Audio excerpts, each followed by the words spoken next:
안녕하세요. 세이프 플란트 치과 대표 원장 이창규 원장입니다. 오늘은 임플란트를 할 때 찍는 엑스레이에 대해서 몇 가지 설명을 드려보도록 하겠습니다.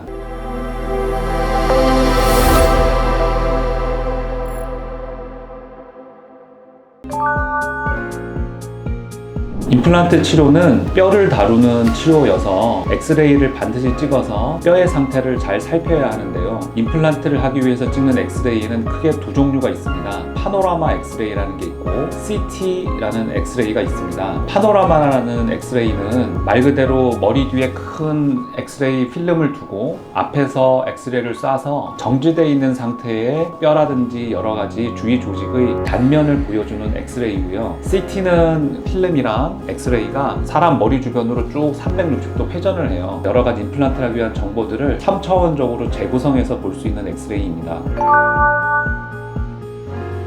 임플란트를 하기 위해서 주로 치과에 가면 찍는 엑스레이는 대부분 파노라마라 그래서 치조골 전체를 볼 수 있는 큰 엑스레이를 말해요. 그래서 일반적으로 치과에 가면 파노라마라는 엑스레이를 임플란트를 할 때는 기본적으로 찍고요. 경우에 따라서 보조적으로 좀 더 자세한 정보를 필요로 할 때는 CT라 그러는 3차원 엑스레이를 찍게 되는데, 아직까지 임플란트를 하신다고 그래도 파노라마에 대한 장비는 많이 보급이 돼 있지만 CT라고 그러는 장비는 임플란트를 주로 하는 치과가 아니면 많이 갖추고 있지 않습니다. 치과에 가서 엑스레이 할 때 파노라마 찍는 거에 대해서는 너무 거부감 갖지 말고 일단 찍으시고, 임플란트를 실제로 할 때 설명을 들으시고 이러이러한 이유 때문에 CT를 찍는다 말씀을 주시면 그 설명을 들으시고 CT도 보조적으로 찍고 상담이나 임플란트를 진행하시면 되겠습니다.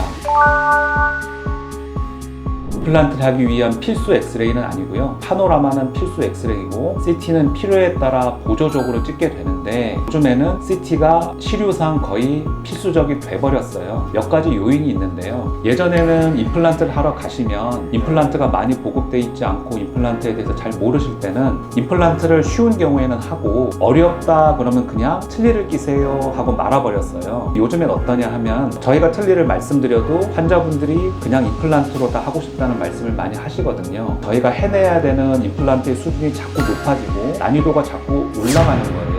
또 거기에 대해서 또 뼈이식 기술이나 치과 의사들의 실력도 늘어서 예전에는 임플란트를 못한다 라고 말씀했던 그런 여러 가지 다양한 케이스가 요즘에는 임플란트가 다 가능하게 됐고, 그런 경우를 또 환자분들이 또 다 임플란트를 원하시니 거기에 맞춰서 저희가 임플란트 수준이 자꾸 높아지다 보니까 임플란트 할 때 파노라마만 찍고 임플란트 수술을 할 수 있는 경우가 많이 없어요. 그래서 저희같이 이제 임플란트 전문으로 하는 치과에 오시는 분들의 엑스레이를 파노라마를 딱 보면 케이스도 많이 어렵고 틀니를 안 끼시고 임플란트를 고정식으로 하기를 원하시는 분들이 많아서 요즘에는 거의 저희 같은 치과, 전문적으로 하는 치과에서는 거의 필수적으로 CT도 찍고 수술을 하시게 돼요.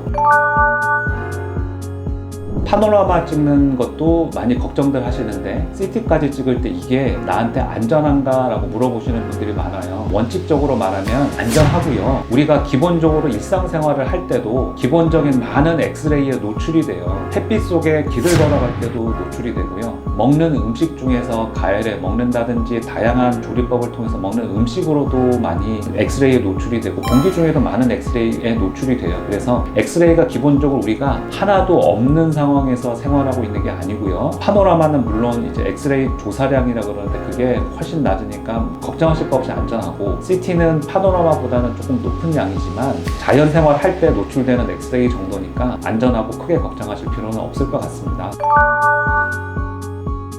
CT를 필수적으로 촬영을 해야지 엑스레이를 안전하게 할 수 있는 경우가 몇 가지 있어요. 어려운 임플란트를 할 때는 당연히 CT를 찍어야 되는데, 뼈가 많이 소실이 돼서 임플란트를 하는 경우에는 무조건 CT를 찍는 게 좋아요. 뼈의 높이가 낮아졌다든지 골폭이 좁아졌다든지 하면 단면 사진에서 볼 수 없는 그 뼈의 윤곽을 반드시 파악하고 해야 돼서, 골 소실이 많아서 뼈가 많이 없어졌다 그러면 임플란트 하실 때 반드시 CT를 찍어서 뼈의 상태를 3차원적으로 우선적으로 파악해서 하는 게 좋습니다. 그리고 두 번째는 위턱에 임플란트를 할 때인데요. 위턱에 보시면 우리가 주의해야 될 구조물이 이 양옆에는 상악동이라 그래서 공기구멍이 있고요. 이 밑에는 비강이라 그래서 콧구멍이 있어요. 뼈가 없는 공간들이 있어요. 위턱에는 상악동이나 비강에 뼈이식이라든지 임플란트를 할 수 있을 정도의 염증이 없고 상악동의 상태가 건강한지를 봐야 되고요. 그 공기구멍 밑으로 임플란트를 위해서 사용할 수 있는 잔존거리 얼마 정도 있는지 반드시 파악을 해서 뼈의 양을 결정하거든요. 위턱을 할 때는 상악동이나 비강 때문에 꼭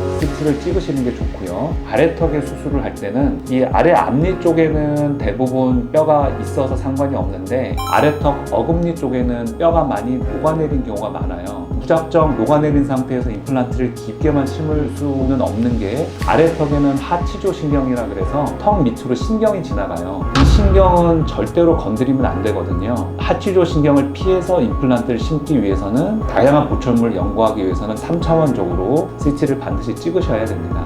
오늘은 임플란트 할 때 엑스레이에 대해서 설명을 드렸고요. 파노라마는 필수이고 그리고 CT는 보조적으로 사용하는데 내 상태에 대해서 설명을 잘 들으시고 필요한 경우에는 CT를 찍고 임플란트를 하는 게 안전하고요. 그리고 기본적으로 걱정하실 거 없이 방사선이나 조사량은 낮으니까 걱정하지 않으셔도 됩니다 하고 설명을 드렸습니다. 지금까지 세이브 플란트 치과 대표 원장 이창규 원장이었습니다. 감사합니다.